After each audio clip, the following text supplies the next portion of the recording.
मी स्वाती तुमचे सर्वांचे स्वागत करते स्वातीस मराठी रेसिपीमध्ये। आज आपल्याला बनवायचा आहे ताकाचा मसाला आणि हा मसाला वापरून आपल्याला ताक कसं तयार करायचं आहे ते देखील बघायचं आहे। हा मसाला एकदाच तयार करून ठेवून तुम्ही 2 ते 3 महिने वापरू शकता। तर या ठिकाणी आपल्याला सगळ्यात अगोदर ताकाचा मसाला तयार करून घ्यायचा आहे। मसाला तयार करण्यासाठी गॅसवरती आपण एक कढई ठेवून घेतलेली आहे। कढईमध्ये मी 3 चमचे जिरे टाकलेले आहेत। 2 चमचे आपल्याला या ठिकाणी धने टाकून घ्यायचे आहेत। अर्धा चमचा आपण बडीशोप घेतलेली आहे। पाव चमचा आपण या ठिकाणी ओवा घेतलेला आहे। अर्धा चमचा मी या ठिकाणी काळे मिरेचं पावडर घेतलेलं आहे। तुम्ही या ठिकाणी अख्खे काळे मिरे देखील वापरू शकता। या ठिकाणी मी पाव चमचा सुंठ बारीक अशी कुटून घेतलेली आहे।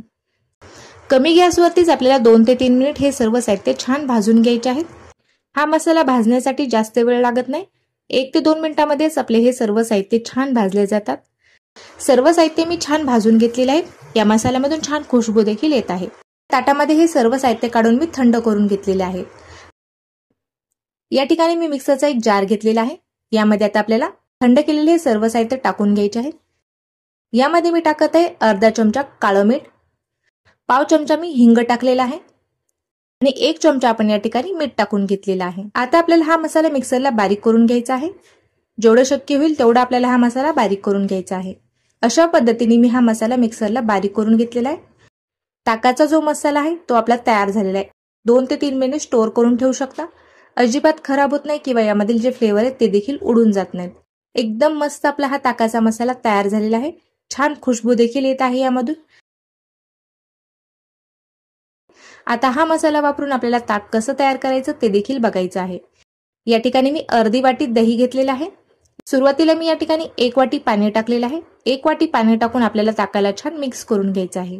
रवीने मी या ठिकाणी ताक छान घुसळून घेतलेलं आहे। सुरुवातीला थोडं पाणी टाकून आपल्याला हे छान मिक्स करून घ्यायचं आहे। त्यानंतर आपल्याला ताक किती पातळ पाहिजे त्यानुसार यामध्ये पाणी ऍड करायचं आहे। यामध्ये मी आणखीन 1 वाटी पाणी टाकून घेतलेलं आहे।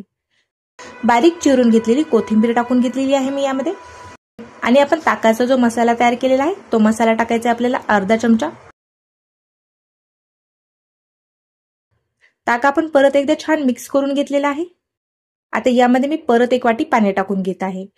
ताकासाठी तुम्ही या ठिकाणी माठातलं पाणी वापरू शकता किंवा फ्रीजमधील थंड पाण्याचा देखील वापर करू शकता। एकदम सुवासिक मसाला वापरून मस्त असं आपलं हे ताक तयार झालेलं आहे। तर तुम्हाला आजची ही रेसिपी कशी वाटली ते मला कमेंट करून नक्की कळवा।